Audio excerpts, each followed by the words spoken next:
As a first thing, I want to show you how beautiful this place is.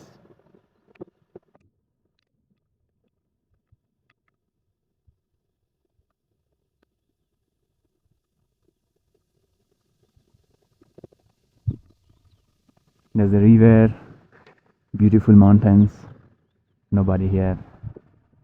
Very green because of the river. I wanted to share with you this beautiful place.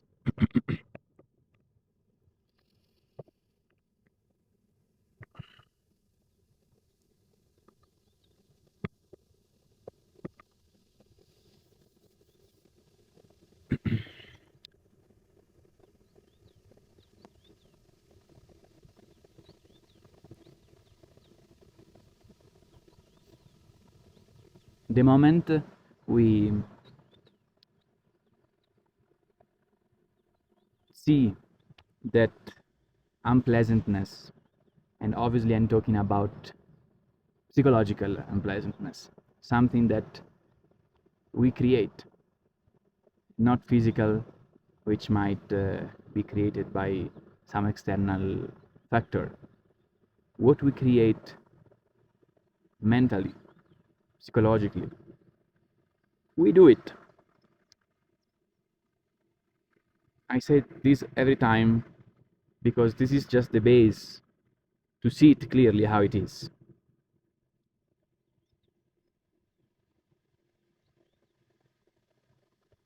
The moment we see that we are creating unpleasantness within ourselves, before panicking, before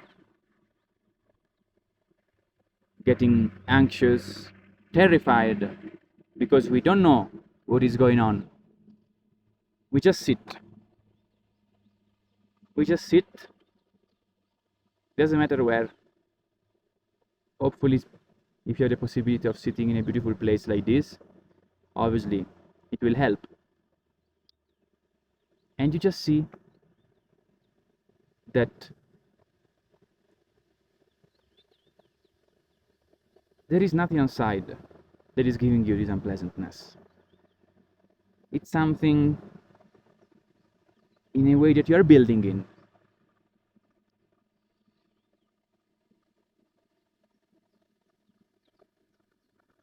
When the pain, unfortunately, or thankfully, becomes very intense and we are not trying to escape from it, something happens.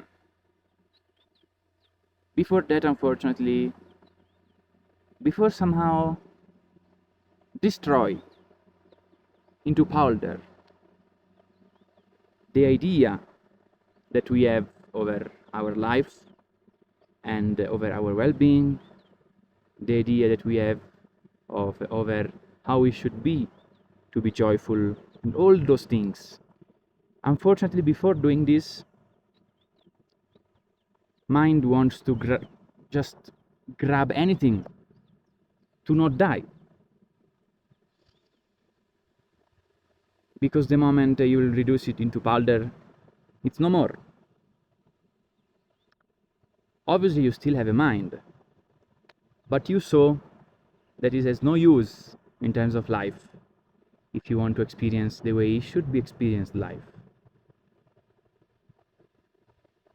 Before that, unfortunately,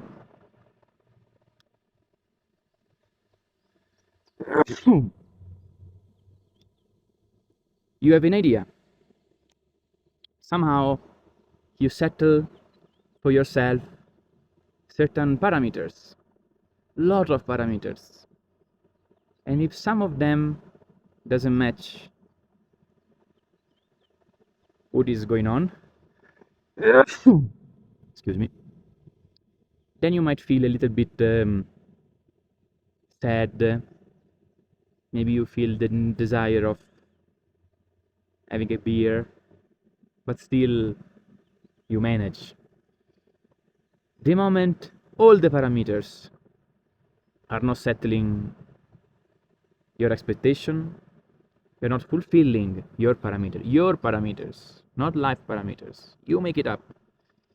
Obviously, depression, anxiety, anxiety, a sense of incredible fear.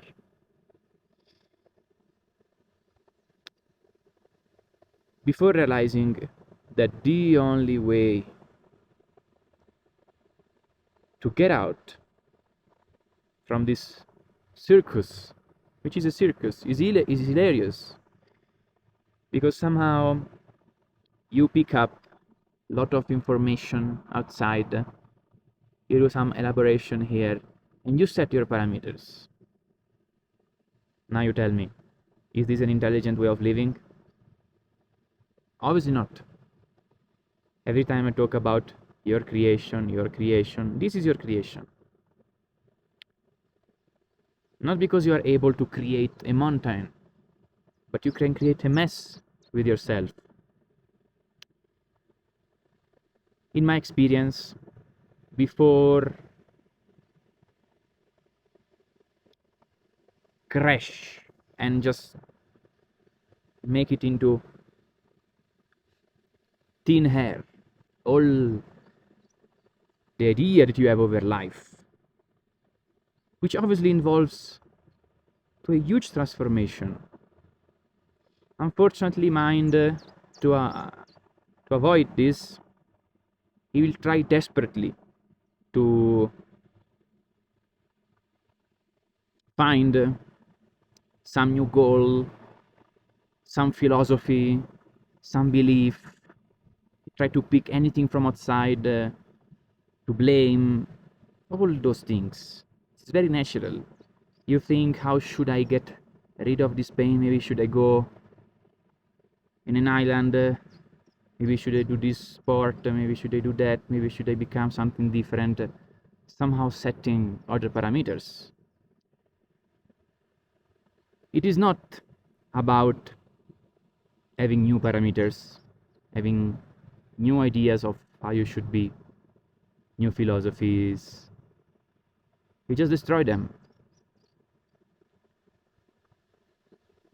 The moment this happens, freedom. You are not bounded by what you settle as your joy. If tomorrow I win $10,000, no important. I have so much more money than that. So I set, if tomorrow I win $10 million, so much joy. But somebody else, if tomorrow said win $10,000, so much joy to him. You see how hilarious it is. Fundamentally, everybody is the same. If you reduce your nonsense, if you somehow transcend your body, what is you, what is me? Obviously the same.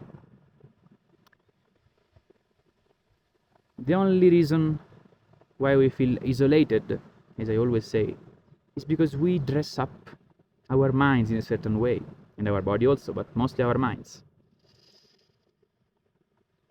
And we are trying every second, because this thing never ends. Every second, we somehow need to feed those things. Otherwise, if you don't feed your body, you will die. You will leave it. Same as your mind. Unfortunately, I think few people can completely liberate themselves from this nonsense. The moment you are very much willing to enter into life, not to just touch it, to enter and to end all kind of diseases, mental diseases at least, you get rid of the ideas that you have over yourself, how you should be, those things that you have cultivated for who knows. You might be 15 years old, so then for definitely more than 10 years. You might be 70 years old, so definitely for 70 years or something like that. The moment it happens, I know that this word, it sounds difficult to accept, You will serve life. You will serve life. You don't serve your mind. And you can easily understand that serving something that you created and something which is not true, it is a nightmare. It is like working for an incredible bad business owner. You don't want to go to work, that's obvious. You don't feel good, at least. If it's abusive, if he hit you, not pleasant. This is what your mind is doing to you. Serving life means that you deeply, not intellectually, now you might listen what I say and you might think, makes sense. But make sense doesn't take you to a change. You need to walk the distance, even if the distance is very small. It is one step only. If you do it, bam, it is not one marathon. Because the moment you just decide that you don't want to suffer anymore and you are ready for it, then nothing doesn't matter, because the moment you don't have parameters, you don't close yourself in a kind of circle, then you are boundless. Everything becomes a possibility.